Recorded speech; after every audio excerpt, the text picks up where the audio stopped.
All right, everybody, this is actually very exciting because we are going to introduce our keynote speaker of the night. Our keynote speaker is Victor Bornstein, Dr. Victor Bornstein, co-founder and CEO of Intrellit, an early stage startup created to help lawyers and doctors work together, which is amazing, and better understand medical errors. Formerly, he was an assistant professor of digital health at the Mount Sinai Health System, where he identified unmet hospital needs and designed digital technologies to solve them. Victor earned his Ph.D. in Biomedical Sciences from Mount Sinai, during which he discovered a new molecular pathway that halts the progression of MS. Please give an extra warm welcome to Dr. Victor Bornstein.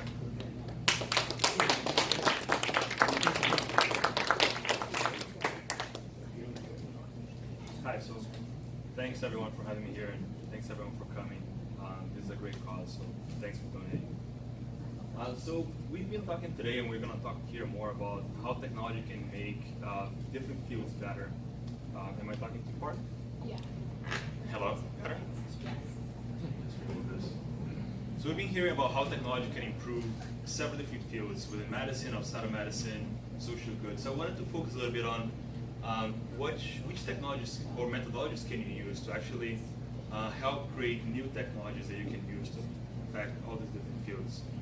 And I want to start just by focusing on a phrase that is a little bit overused, but it's very relevant. It was relevant in the past, and it's even more relevant right now, which is by Henry Ford, who is the father of the inventor of car, which is, if I had asked people what they wanted, they would have said they wanted fastest horses. So the idea is that often people don't know what they want, but it's more common for them to know what they need. So the idea is that by asking people what they need, you might get more insights, and that's a better use of your time if you're trying to innovate on something.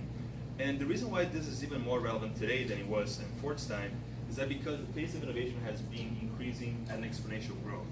And this is a graph I realize is a little bit small to see, but you just can see how some of the most meaningful inventions that were developed over the last 600 years, and they start to really pick up on the pace and how often they appear in the most recent years. And it creates a change in not just the technological side, but also in society. And this is not even just, this is just part of it. The other part of that, not only just we have a lot of technologies being invented, but the pace of adoption is increasing a lot. So about 100 years ago, when telephone was invented, it took several decades for it to reach 80% of adoption. Nowadays, you have technologies like smartphones, tablets are adopted much quicker.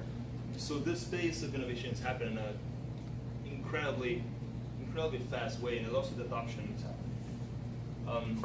So the question is, who is developing these technologies? And big companies in the past were very influential in developing these technologies, but nowadays, startups are very, very important, and sometimes even more important than big companies in creating these technologies.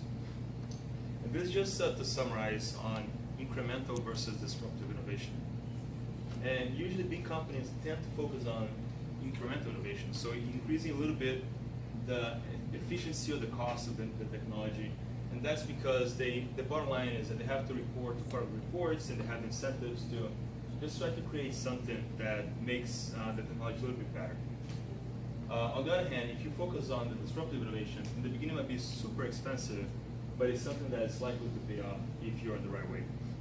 And then a few examples on this is the digital versus analog camera market, and this is how analog camera were selling sometime.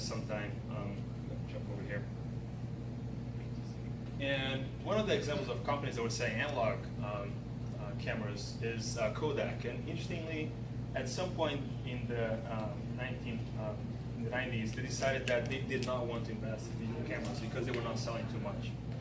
So it was an active decision they made that cost them, of course, a lot of money.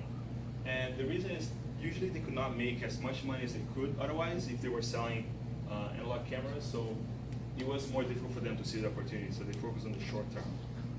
And it's interesting here that you can see the second drop on the digital cameras, and that's when basically iPhone came out, and that disrupted even the digital camera market. Another example of this is the we have Netflix, which is something that everyone knows. It's Blockbuster had the opportunity to invest in the internet. They did not. It cost them a lot of money. They bankrupted.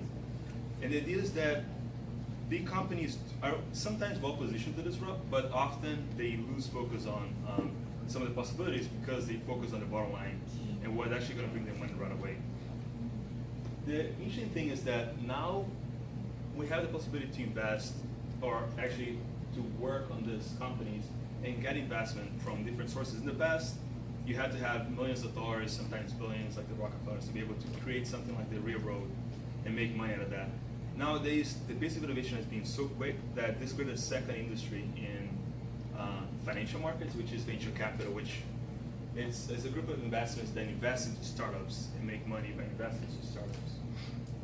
And the idea is that now it's a little bit more democratized, the innovation process, because everyone with a good idea and with a good project and with a good solution can try to fundraise to get this money for their project. You don't have to have millions of dollars in your bank account. The difficulty on this side, not only for venture capitalists, but also for people trying to invent and disrupt industries, is that a lot of startups fail.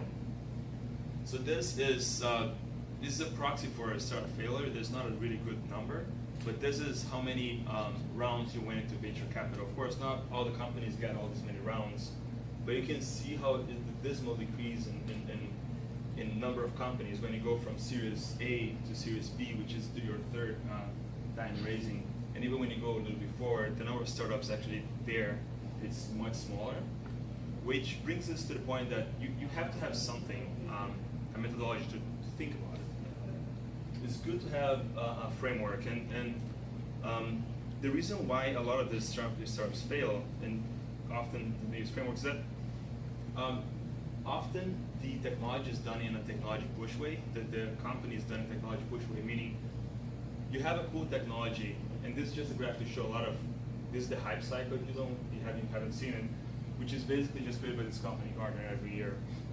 And it just shows a lot of the most hyped technologies nowadays, and in which phase of the hype cycle they call it they are. So a lot of technologies are in the hype cycle, meaning everyone's very excited about it, they want to use it for everything, but that doesn't mean that it makes sense to use it. If I want to use deep learning to help me find the best way to tie my shoes, that can be done, but it's not something that you should do it. It's probably not going to be very easy to monetize. So the other strategy is instead of trying to have a technology and trying to force fit it into the problem, is trying to really understand the problem and understanding what you could do to solve that problem. And that sometimes doesn't even need to be a technology. If you're in a hospital, sometimes just changing shift of doctors, or the time they actually shift they handle the cases might help a lot. But the technology that I like and I use a lot to try to understand this is called, it comes from design thinking, but I want to focus on the Biodesign methodology, which comes from design thinking. So basically this is applied for the medical needs, but it can be applied for anything else. And this is a technology to help you understand which needs you have to solve from a technological and a medical standpoint, but as I said, it can be applied to different fields. And it's basically trying to mimic big data approach. So the idea is that in the first stage, you try really to understand all the needs that you can from a certain setting that you choose. Let's say you choose a setting because you have the right skill sets, or because you have access to that setting. In my case, having access to doctors and hospital needs.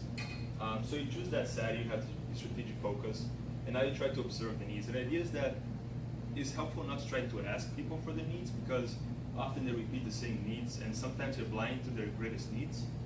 And it's the case of Henry Ford asking people for the fastest horse.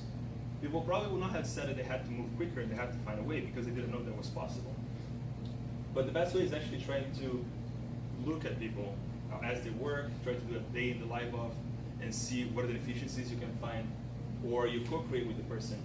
But for example, in my case here, working this for the first time, I saw about 400 needs, 400 problems in one of the Houston hospitals, which is a lot. And then the second stage from that, once you have a lot of needs, is actually trying to screen them and see which ones are the ones that are worthwhile developing and creating solutions for.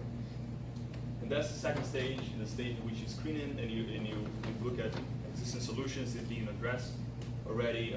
You have how many stakeholders you have, can you fulfill their needs? You do market analysis. And then from there, you try to screen, let's say, from those 400s, little by little you go down to, let's say, 3 needs, 5 needs. And at that stage, you go into the invent stage, in which you create as many solutions as you can for those needs. Let's say, for each need, you create 10, 50, 100 solutions. And then you screen those solutions. And basically, what you're doing here is similar to what venture capitalist investors are doing when they try to look for a startup that makes sense. It's just you doing that before venture capitalists do that, as a way to de-risk yourself. Once you go from the invent phase, you go into the concept screening. You narrow down to the ones that you're more interested in, and then you go into the implementation phase, which is basically you try to develop your solution, you go back, iterate. So the idea is that I wanted to give you this short intro on the Biodesign methodology in case you're looking at problems and your industries and you want to address the feasibility. And I know this is just a very quick overview of it, but the idea is that if you know about it, it's something useful for you to use it in research work. And I'm happy to talk about it if you have any questions. Thank you.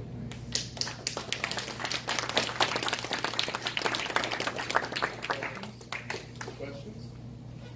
Anyone else? Questions? Just explain it all. Gold star. Okay. Cool. That's all I gotta say.